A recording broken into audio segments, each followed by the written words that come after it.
Hello friends, welcome back to channel NEET Biology Expert. I'm Dr. Parveen. In this lecture series, we are studying Class 12 Biology, Chapter Sexual Reproduction in Flowering Plants. In this particular lesson, we are going to study about pollination and the different types of pollination. Right. So in our previous lectures, we studied how the male and female gamete cells are produced in a flower. So now we know that the male and the female gametes produced in the plants, they are non-motile. They could not able to move. But they have to come close to each other. Then only fertilization will occur. Okay. So now there must be some process to make them meet each other. So that process is exactly called as pollination. So what is the definition for the word pollination? Pollination is the transfer of the pollen grains shed from the anther of the male part to the stigma, that is the female part of the flower. This is called as pollination. So here the pollen grains which get released, they will germinate only when they reach the stigma. So when they fall on any other place or any other region, they won't germinate. So then germination of the pollen grains will be successful only if it reaches its appropriate stigma. So to reach the stigma, it needs something. That something is actually called as pollination. Okay. So look at this picture here. In a flower, this is the anther which produces the pollen grains. And this region is the stigma, that is the female part of the flower. Now this male part which produces the pollen grain has to reach the stigma, right? So the process of this transfer of the pollen grains from the anther to the stigma, this process is called as pollination. So after successful pollination only, fertilization will occur in the plant because the mating of the male and female gametes has to take place. After that only successful fertilization occurs. Right. So here we know that the male and the female gamete cells produced in the plants, they are non-motile. So the flowering plants, they make use of external agents, that is called pollinators, to achieve this pollination. So how the gametes move? They are non-motile, right? So they need some agencies. Those agents are called as pollinators. So it could be wind, it could be water, could be insects. Okay, insects or animals, birds, anything. So there are many types which we are going to study in our next lesson. Okay, so these agents which carry out pollination, they are called as pollinators. Right. So now let us classify this pollination based on the source of the pollen grains. That means the pollen grain is coming from where?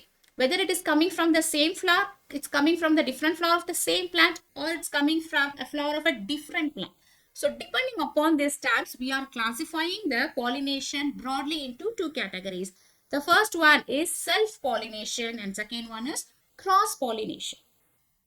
So what is self-pollination? Here, self means within. Okay. So the pollination of the male and the female, the pollen grains is now going to sit on the stigma. So it occurs within a single flower. So that process is called self-pollination. Again, we classify self-pollination into two broad categories, that is autogamy and Geitonogamy. So what is autogamy? If the pollination occurs inside the same flower, that is called autogamy. That means both the male and female sex organs are present within the same flower. So when the pollen grains get released, they go and sit on the stigma and undergoes fertilization and pollination. So this process is called autogamy. So it occurs within the same flower. The second type is called Geitonogamy. Geitonogamy means pollination occurs between the different flowers of the same plant. Same plant, this is important. Okay. So a single plant is there. It produces two types of flowers. One flower is a male flower and another flower is a female flower. Now the pollen grains produced by the male flower, it reaches the female flower. So this type of pollination is called as Geitonogamy. And the third type is the cross-pollination, also called as Xenogamy or Allogamy. So here we have two different plants of the same species. That is important. So pollination occurs between the flowers of these two plants. So this type of pollination is called cross-pollination. So for example, see here, if suppose this is a rose plant, okay. So this is also a rose plant, but another different plant.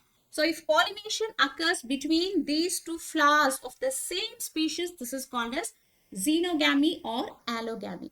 So depending upon where the pollen grains are coming from, so we are classifying pollination in these categories. So let us study all this one by one. The first one is a self-pollination, that is autogamy. So what is autogamy? What is the definition for the word autogamy?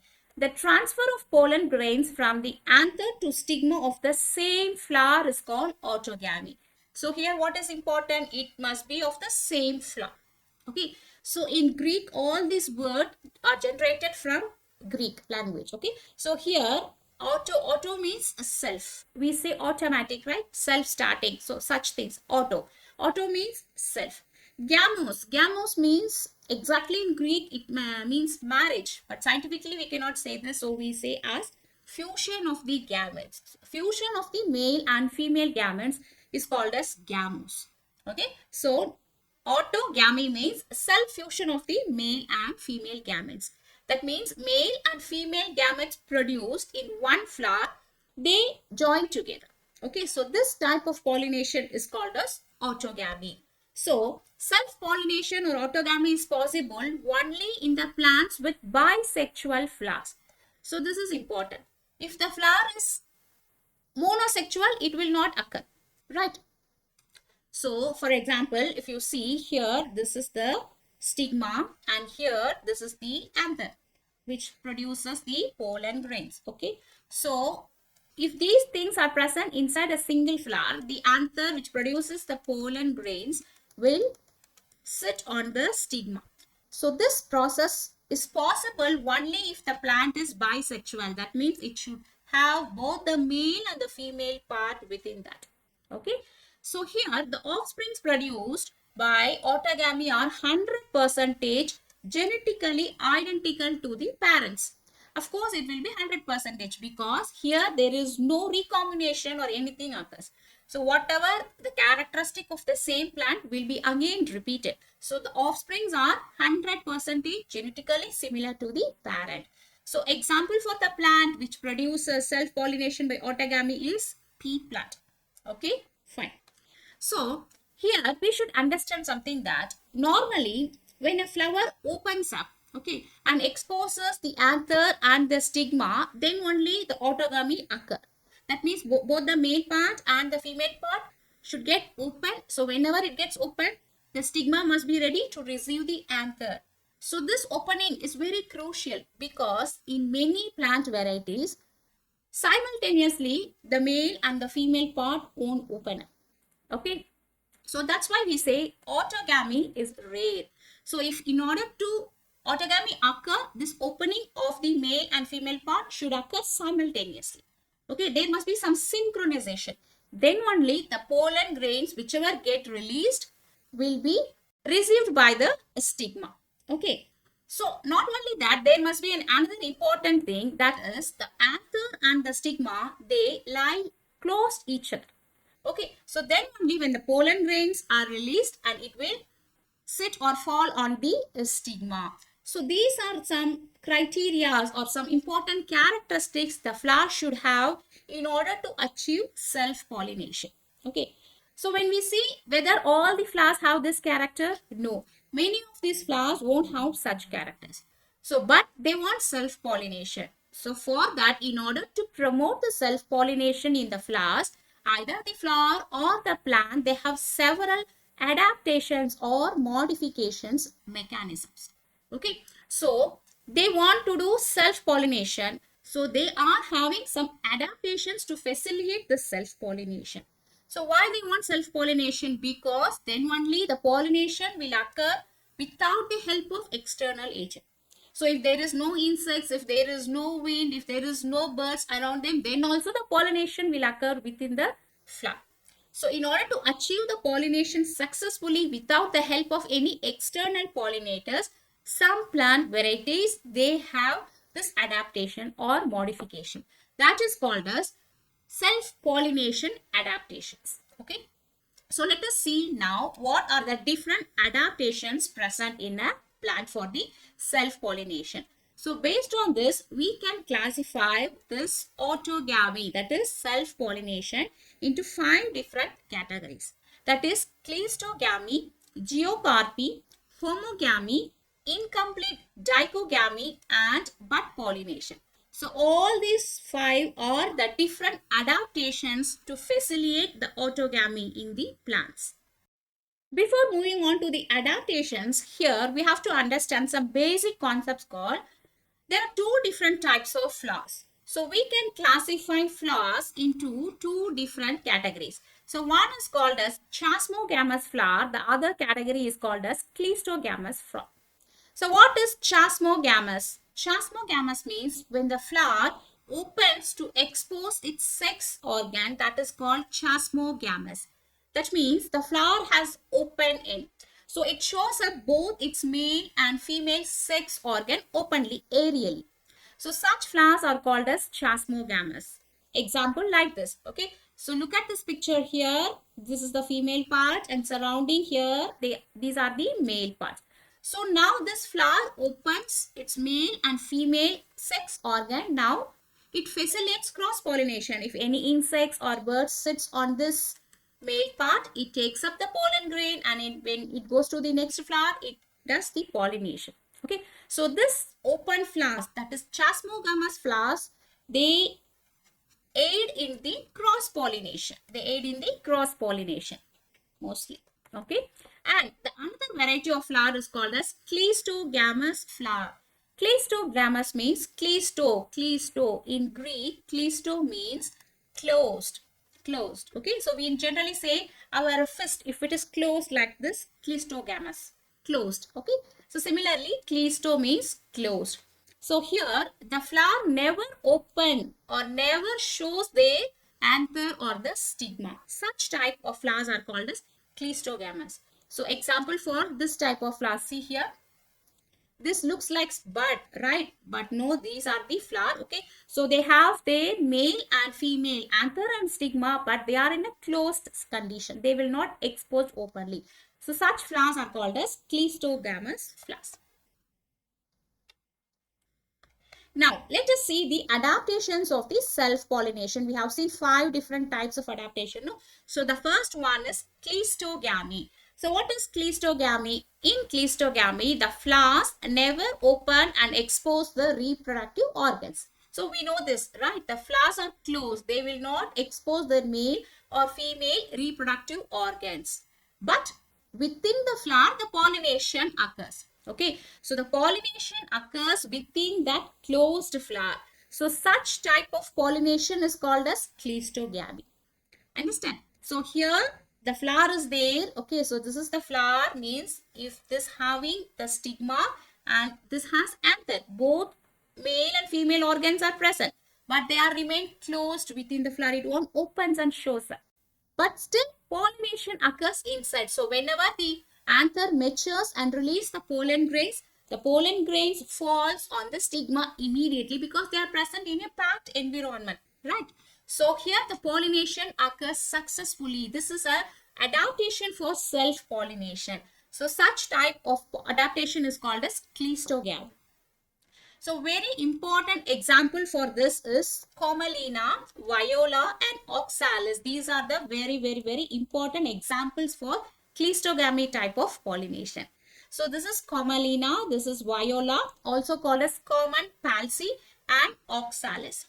So when you see all these flowers, they are very short plants with beautiful flowers. So just now I said they have closed flowers. So how comes these beautiful flowers are visible? So you have a question, right? Because these plants produces 2 types of flowers. Okay, so this is an adaptation. They produces 2 types of flowers. The first part is called aerial flowers. Aerial flowers means whatever we see outside, they are called the aerial flowers. They are brightly colored, chasmogamous. What is chasmogamous? Chasmogamous means open flowers, right? They show their male and female reproductive part, and they are pollinated by insects, insect pollinated. That means they are cross-pollinated. Okay. Not only that, the same plant have another type of flowers. They are called underground flowers. Underground flowers, they won't remain aerial. They won't be seen above the soil level. They will be present below the soil level. Such flowers are called as underground flowers. Okay. So how they look like? They won't be colorful. They will be dull.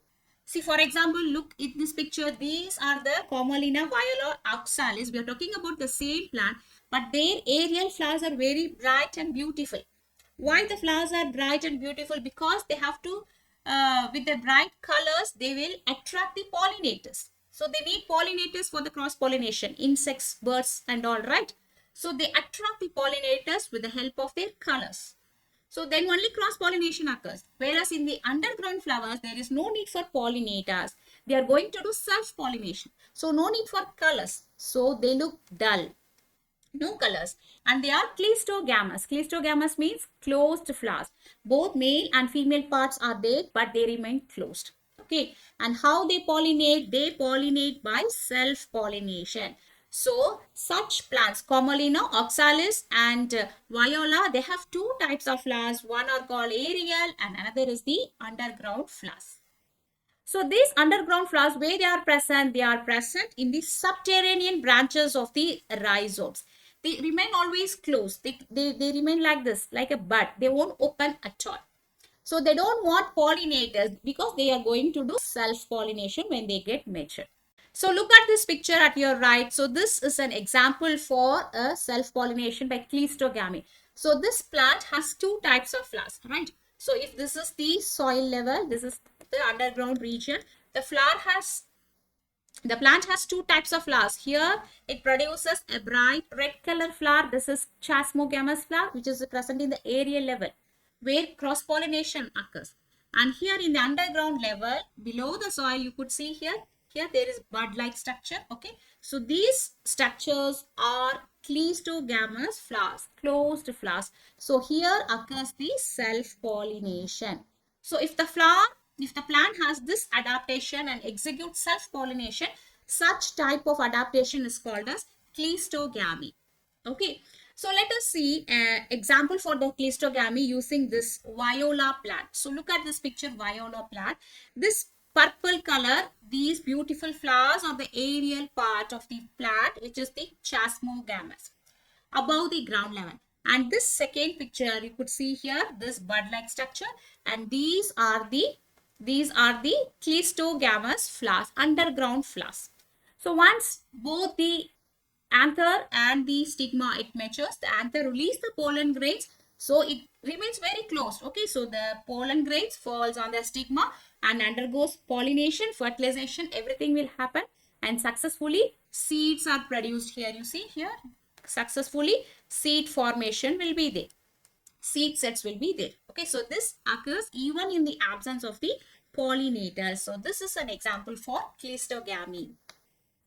Now, let us see the second type of adaptation for the self-pollination, that is geocarpy. Geocarpy, what is geocarpy? What is the definition for geocarpy? Geocarpy is the formation of fruit in the soil. Fruit is forming in the plant, but it is not above the soil level, aerial, it is present inside the soil. So, such adaptation is called geocarpy. So, geocarpy is an extremely rare means of reproduction by plant. So, one very good example for geocarpy is groundnut, Arachis hypogea. So, if you see the groundnut name, it is hypogea. Hypogea. Hypo means underground. Okay. So, here the fruit is forming in the plant, but it is in the underground soil level. This leads to geocarpy. Okay. So, look at this picture. This is a picture of a peanut or a groundnut. This plant has flower. This beautiful yellow color flowers are the flowers of the peanut. The flowers are produced aerially. Initially, the flowers are produced aerially above the soil level, but it is capable of sowing its own seeds for the fruit to develop underground. That means here you see here the flowers. Okay, so they sow themselves here like this. These are called pods. Okay, so they sow. This is the soil level. Okay, they sow and they get buried, and from the flower fertilization occurs, and what will happen then? It produces seeds and finally the fruit. So what we are eating, the groundnut, this groundnut is actually the fruit of the plant which is produced underground. So this geocarpy is also a type of Cleistogamy, but it is a modified level. Okay, so that's why we are categorizing this as a separate group, geocarpy. The third example for self-pollination adaptation is homogamy. So what is homogamy? When both the male and the female part of a bisexual flower, they mature at the same time, it is called homogamy.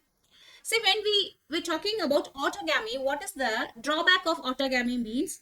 The flower, the male and the female part, they won't mature or they won't open up at the same time. If it occurs, then there is a chance for 100% autogamy. But in majority of the plant groups, it won't occur. That's why plant needs adaptations, right? So here what happens, some plants, both the male and the female sex organs, they mature at the same time. So when they open up, when the stigma is open up and ready to receive the pollen grains, at the same time the anther also releases the pollen grains. The pollen grains falls on the stigma and it does the pollination and fertilization. So such type of adaptation is called homogamy. So homogamy favors self-pollination 100%. So example for this is Mirabilis jalapa, Argemone, Catharanthus roseus. These plants, they execute homogamy method of self-pollination. So this is Mirabilis jalapa. This we commonly called as 4 o'clock plant. 4 o'clock flower. Okay. Argemone and Catharanthus roseus. This we commonly called as periwinkle. Periwinkle. They have many different beautiful colors. So all these three plants are examples for homogamy. And the fourth type of adaptation is incomplete dichogamy. Incomplete dichogamy. So see, in dichogamous flowers, the stamen and the stigma of the flower, they mature at the different time. So they won't mature in the same time. If it matures, that is homogamy. But in the dichogamous plants, the stamen and the stigma, they mature at different times. But in some varieties, what will happen when the maturation occurs? Okay, so these organs, they overlap each other. So that helps in the pollination. So during the time of the maturation, the essential organs, they overlaps each other so that it becomes a favorable environment for self-pollination. So when the stamen matures, okay, similarly when the anther matures, so what will happen? The anther matures sometimes here in the case of incomplete dichogamy, the anther matures and overlaps. It falls on the stigma. So automatically when it releases the pollen grains directly falls on the stigma. This favors the self-pollination. Okay. So such pollination will occur in sweet corn, squash, many varieties of grasses and American holly plant. So look at this picture of a sweet corn. Here when we see the sweet corn, there will be a thin fibrous layer here. So this is called as actually tassel. The tassel is the male part which produces the pollen grains. So here this corn is having on the tip this structure. This is the silk which is the female part. Now what should happen? The pollen should fall on the female part, silk. Then only pollination will occur. So when the tassel grows up, okay, the pollen grains, it will bend like this because it is a long, very thin structure. It bends like this and it falls on the female region. Now the pollination occurs. What pollination? Self-pollination occurs. So here, this is an example with sweet corn. And another example here, this is the squash flower, yellow color flower. The plant produces both the male and the female flower. The male flower contains the anthers, right? So it falls over the female flower. When it blooms or when it matures, it falls overlapping. So thereby the stigma receives the anther. So this is a self-adaptation for pollination. Okay. So this is called as incomplete dichogamy. And the fifth type of adaptation is called bud pollination. So what is bud pollination? In bud pollination, the anther and the stigma, they rise before opening of the buds. So this is called as bud pollination. So both the anthers and the stigma are present. They rise before opening of the bud. So self-pollination already completed inside. Okay, so such type of plants are called as bud pollinating plants. Example, pea plant, wheat, rice and tomato. So look at this picture here. This is a wheat.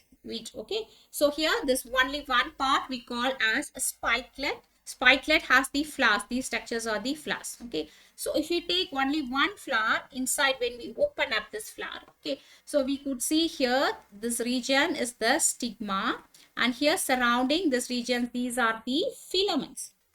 These are the filaments, and this is the anther, male part. Okay, so they remain closed inside the bud. So they ripen and they are doing pollination. Everything is completed. After that only they open up. That's why we are having the rice and wheat after fertilization and everything. Okay, so this is a fifth method of self-pollination adaptation, that is called bud pollination. So far we have seen the self-pollination autogamy. Now let us see the self-pollination second type, Geitonogamy. So what is Geitonogamy? What is the definition for the word Geitonogamy? Geitonogamy means the transfer of the pollen grains from anther to the stigma of the another flower of the same plant. Of the same plant is important here. Okay, of the same plant is called Geitonogamy. So previously the plant within a single flower, if it occurs, that is called autogamy. Here in one plant, two different flowers are there. So one is the male flower and another is the female flower. So the male flower releasing the pollen grains which sits on the stigma of the female flower. So such type of pollination is called as Geitonogamy. Okay, so in Greek, Geitono means neighbor. Okay, and gamos means marriage or the fusion of the gametes. So here gametes are fusing. Which gametes are fusing? Not within the same flower. The neighbor flower gametes are fusing. So such thing is called as Geitonogamy. So here, though it looks like functionally a cross-pollination, that means it involves a pollinating agent, but genetically it is similar to autogamy. See what I'm talking about. See, for example, so this is a plant. This plant is a monoecious. Monoecious means what? A plant which has male flower and female flower. Two different flowers is called monoecious plant. Okay, so here this blue color flower, this is the male flower. This pink color flower is the female flower, right? So two different flowers of the same plant, monoecious type. So now the male flower is producing pollen grains. This pollen grains will reach the stigma of the same flower of the same plant. This is of the same plant in one pot, right? So this type of pollination is called as Geitonogamy. So here how it will fall, how the pollen grains from the male will reach the female part. This needs a pollinating agent, either through wind or through insects or through birds. They need some pollinators here. Okay, so this is called Geitonogamy, which will occur in the monoecious plant, not in dioecious plant. Then what is dioecious plant? So look at the picture here. This is a dioecious plant. That means only male plant. Only it produces male flower. And this plant is only a female plant. It produces only female flower. So here if this transfer occurs like this is cross-pollination. This is cross-pollination, not Geitonogamy, because these two are of different plants, right? So Geitonogamy will occur only in the monoecious plant, not in the dioecious plant. But we should remember that this is genetically similar to autogamy. That means the pollen grains from this plant, that male plant, okay, will fall on the stigma of the same plant, female flower. So it is 100%, it will be genetically identical. It is not having any recombination because the genes are same. It shares within the same plant, right? So this type of pollination is called as Geitonogamy. Now we have seen self-pollination, autogamy and Geitonogamy. So let us see what are the advantages and disadvantages of this self-pollination. So the first one is pollination is almost certain in bisexual flowers. That means if a flower is having both male and female sex organs, if it undergoes self-pollination, 100% it will be successful because there is no chance for the pollen grain to escape or go out. Okay, so it will be maximum successful. So that is a major advantage. Then, when the members of the species are uncommon and are separated by a large distances, the plant has to adapt and depend on the self-pollination.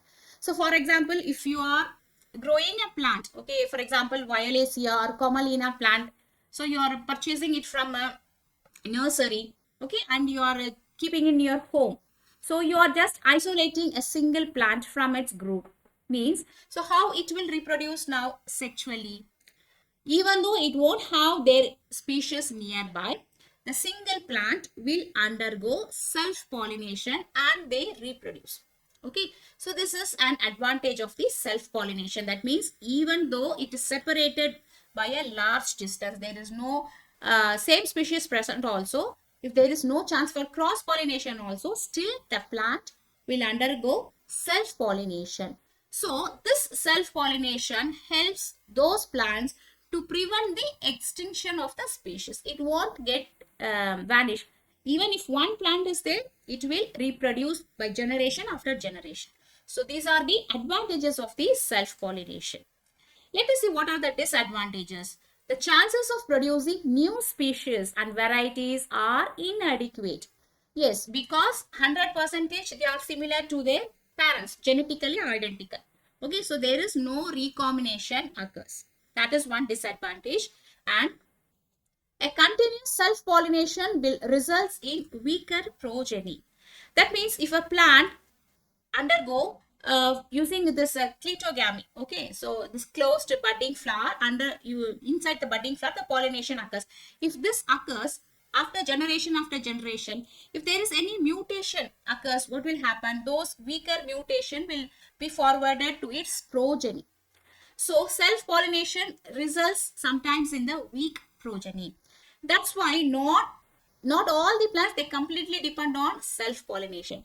Okay, so majority of the plants, even they do self-pollination, they have the another option for cross-pollination. We have seen, right, Oxalina, Commonalis. So it produces two types of flowers, aerial flowers and underground flowers. Okay, so not all the time underground flowers, they won't completely depend on underground flowers only for the pollination. So like this, different adaptations they do in order to reduce the disadvantages of the self-pollination also. Okay, so these are the advantages and disadvantages of the self-pollination. Now let us move on to the third type of pollination, that is called cross-pollination. We also call this as Xenogamy or Allogamy. So what is cross-pollination? The transfer of the pollen grains from the anther to the stigma of a different plant of the same species is called Xenogamy. Here we must remember it must be of same species. If pollination occurs between rose plant and rose plant, it must be both are rose plants only. Between chrysanthemum and chrysanthemum, it must be both chrysanthemum. There won't be cross species. Then fertilization won't occur.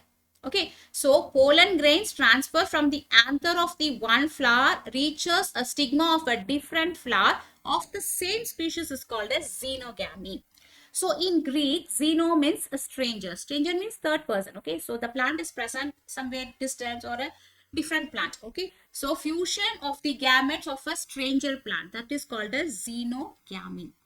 So here in this type of cross pollination only, it brings genetically different types of pollen grains. Okay, so when we do hybrid varieties of the flowers, hybrid varieties of roses and all, we usually do this cross pollination like this artificially. Many things will happen. Okay, so even naturally and even in the artificially also, this recombination will occur only in the cross pollinating plants. So cross pollination, how it occurs? It definitely occurs with the help of pollinators. So it needs agency to carry out the pollination, honeybees or insects or any other birds, quills like this. Okay, so let us see the advantages and disadvantages of cross pollination. Cross-pollination always brings out much healthier offsprings. This is an advantage. And germination capacity is very much better and good. And new varieties will be produced because what will occur here, recombination. It brings different genes from the another variety of the same species. So recombination occurs here. And the adaptability of the plant to the environment is also better. So these are the advantages of the cross-pollination. And what is the disadvantages? Disadvantages is highly dependent on the pollinators. So if it depends upon the external agencies for the pollination and the process is uncertain. That means for the cross pollination to occur, we need pollinators, right? So if the plant don't have pollinators for a particular period of time, if a particular bird species or a honeybee or a butterfly species is not present in that region, pollination won't occur. So that is a disadvantage in cross pollination. So various devices have to be adapted to attract the pollinating agents. So in order to attract the pollinating agents, the plant or the flower, they have to have various devices. Okay, so that can be done artificially or naturally. Also, some plants have colorful flowers like this. They produce a scent, smell, aroma which attracts the pollinators like this. So these are the disadvantages of the cross pollination. Okay, so let us recap what we have seen so far. So we have seen what is pollination, what is the definition for the word pollination. So pollination can be broadly classified into two categories as self-pollination and cross-pollination. Self-pollination is again divided into autogamy and Geitonogamy. So if the pollination occurs within the same flower, that is called autogamy. If the pollination occurs between the flowers of the same plant, that is called Geitonogamy. So in order to help in the self-pollination, the plants have several adaptations. So based on that, we can classify as Cleistogamy, geocarpy, Homogamy, incomplete dichogamy, and bud pollination. These are the 5 different adaptations for self-pollination. And finally, cross-pollination is also called as Xenogamy or Allogamy, which depends upon the pollinators for the pollination to occur. Our next lecture will be about agents of pollination. That means what are the pollinating agents for the pollination to occur. So if you like this lesson, like, share and subscribe to our channel NEET Biology Expert. Thank you.